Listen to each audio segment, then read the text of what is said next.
여러분, 신일전자 하면 뭐가 제일 먼저 떠오르세요? 아마 많은 분들이 할머니 댁에 가면 꼭 있던 진짜 튼튼해서 몇십 년을 쓸 것 같은 그런 초록색 선풍기, 그걸 떠오르실 거예요. 그런데 바로 그 오래된 선풍기 회사가 지금 시장을 아주 깜짝 놀라게 만들고 있습니다. 오늘 이 시간에는요, 우리가 다 안다고 생각했지만 사실은 전혀 몰랐던 신일전자의 정말 놀라운 반전 스토리를 한번 제대로 파헤쳐보겠습니다. 자, 그래서 오늘의 핵심 질문은 바로 이겁니다. 올해로 67년이나 된 이 선풍기 회사가 과연 이렇게 빠르게 변하는 지금 시장에서 계속 성장할 수 있을까라는 거죠. 그 질문에 대한 대답은요, 굳이 길게 말할 필요도 없습니다. 바로 이 숫자 하나면 충분해요. 플러스 193%. 이게 뭐냐면 신일전자의 2025년 예상 순이익 성장률입니다. 네, 맞아요. 잘못 보신 게 아니에요. 193%입니다. 이런 엄청난 반전이 그냥 느낌이 아니라는 거죠. 이렇게 확실한 숫자로 딱 증명이 되거든요. 자, 그럼 지금부터 신일전자의 이 극적인 턴어라운드를 숫자로 한번 확인해 보시죠. 여기 표를 한번 보세요. 이게 신일전자의 재무 전망인데요. 2025년에 예상 매출은 1,939억 원, 영업이익은 52억 원. 뭐 꾸준히 잘 성장하고 있죠. 근데 진짜 놀라운 건 바로 맨 아래 당기 순이익입니다. 2024년에 14억 원이었는데 2025년 전망치는 42억 원. 아니, 1년 만에 무려 3배 가까이 뛰는 거예요. 이게 바로 우리가 말하는 턴어라운드의 진짜 모습입니다. 이 그래프를 보시면 그 흐름이 그냥 한눈에 들어오죠. 2023년에 20억 원까지 좀 주춤했던 영업이익이 어떻게 이렇게 꾸준히 그리고 아주 가파르게 회복됐는지를 보여주고 있잖아요. 이 막대 그래프 하나가 위기를 기회로 만든 신일전자의 힘을 그대로 증명하는 겁니다. 아니, 도대체 어떻게 이런 놀라운 숫자가 가능했을까요? 그 비밀은 바로 여기에 있습니다. 여름과 겨울, 두 계절을 모두 잡는다. 이 이원화 전략이요.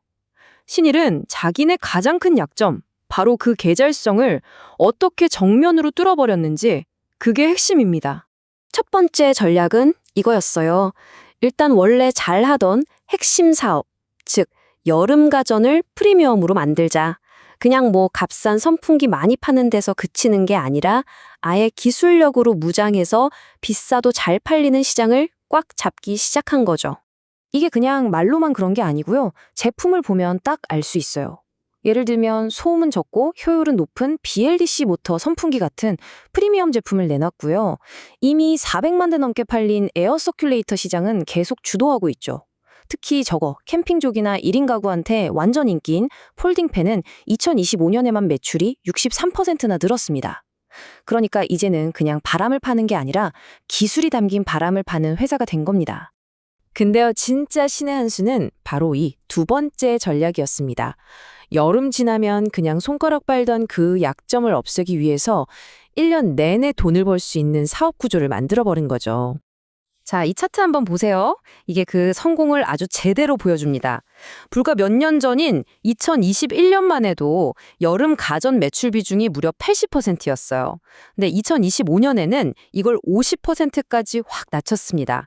그럼 그 빈자리는 뭘로 채웠냐? 바로 겨울 가전하고 다른 생활 가전으로 채우면서 훨씬 안정적인 포트폴리오를 만든 거죠. 겨울에 쓰는 난방기 매출은 23% 넘게 늘었고요. 근데 여기서 멈춘 게 아닙니다. 음식물 처리기 같은 주방 가전도 만들고 펍이라는 브랜드로는 반려동물 시장에 심지어 세이에스라는 브랜드로 여행용 캐리어까지 만들어요. 이쯤 되면 확실하죠. 신일전자는 더 이상 그냥 선풍기 회사가 아닌 겁니다. 자, 지금까지는 신일이 과거에 어떻게 성공했는지를 봤다면 이제부턴 이 회사 앞에 어떤 엄청난 기회가 놓여 있는지 한번 미래를 들여다보겠습니다. 아주 강력한 외부 요인이 있거든요. 2026년은 1850년에 관측을 시작한 이래 가장 더운 4년 그룹에 속할 것으로 전망된다. 여러분, 이게 그냥 내년엔 좀 덥겠네 이 정도 수준이 아닙니다. 과학적인 기후 예측이고요. 한마디로 역대급 폭염이 오고 있다는 신호입니다. 바로 이 지점이 정말 중요해요. 이런 극심한 더위는요, 에어컨이나 서큘레이터 같은 가전제품을 있으면 좋은 것에서 없으면 안 되는 것으로 바꿔버립니다. 그러니까 쾌적함을 위한 선택의 문제가 아니라 생존을 위한 필수품이 되는 거죠. 기후변화가 왜 신일에게 엄청난 기회인지 이 표를 보면 퍼즐 조각처럼 딱 맞아떨어집니다. 2026년에 기온이 더 높아질 확률이 80%라고 하죠. 신일은 이 시정의 1등입니다. 때이른 폭염이 와도 이미 최적화된 공급망으로 바로 대응할 수 있고요. 습도가 높아진다고요? 걱정 없죠. 이미 2025년에 제습기 매출이 36%나 뛰면서 준비를 다 마쳤습니다. 이건 뭐 말 그대로 모든 판이 신일에게 유리하게 깔리고 있는 겁니다. 자, 그러면 이렇게 회사도 좋아지고 앞으로 기회도 많다는데 투자 관점에서는 어떨까요? 위험 요인은 없는지, 그리고 왜 이 주식이 아직 싸다는 이야기가 나오는지 한번 살펴보겠습니다. 물론 리스크가 없는 건 아닙니다. 균형 잡힌 시각을 위해서 이것부터 짚고 넘어가죠. 모터의 핵심 재료인 구리 가격이 계속 오를 걸로 보이고요. 환율 변동성도 원가에는 부담이 될 수 있습니다. 이런 것들은 회사가 잘 관리해야 할 외부 변수들인 거죠. 하지만 핵심은 바로 이겁니다. 이렇게 회사가 체질 개선에 성공하고 미래 기회까지 있는데도 주가는 여전히 역사적인 저점 근처에 머물러 있다는 거죠. 주가 순자산 비율, PBR이 1.1배에 불과한데요. 이게 무슨 뜻이냐면 지금 당장 회사를 다 팔아서 정리했을 때의 가치랑 현재 주가가 거의 똑같다는 거예요. 회사의 미래 성장 가능성은 거의 반영이 안 되어 있다는 아주 강력한 신호일 수 있습니다. 그래서 한 기술적 분석을 보면 주가의 경로를 이렇게 제시하기도 합니다. 1250원에서 1320원 사이가 과거에도 지지선 역할을 했던 중요한 매수 구간으로 보이고요. 단기적으로는 1450원의 저항선을 뚫는 게 1차 목표가가 될 수 있다고 합니다. 그리고 장기적으로는 이런 실적 개선과 기후 특수가 다 반영되면 1950원에서 2240원까지도 갈 수 있다는 시각도 있는 거죠. 물론 모든 투자의 최종 판단과 그에 대한 책임은 투자자 본인에게 있다는 점 꼭 기억해 주세요. 자, 이제 슬슬 정리를 좀 해볼까요? 이 모든 이야기를 종합해보면 신일전자는 이제 근본적으로 다른 회사가 되었다 이렇게 볼 수 있습니다. 다시 말해서 신일전자는 더 이상 그냥 여름 가전 회사가 아니라는 겁니다. 하나의 제품에만 묶여있는 게 아니라 소비자들의 다양한 필요를 해결해 주면서 일상생활 자체를 더 좋게 만드는 그런 라이프스타일 솔루션 기업으로 다시 봐야 한다는 거죠.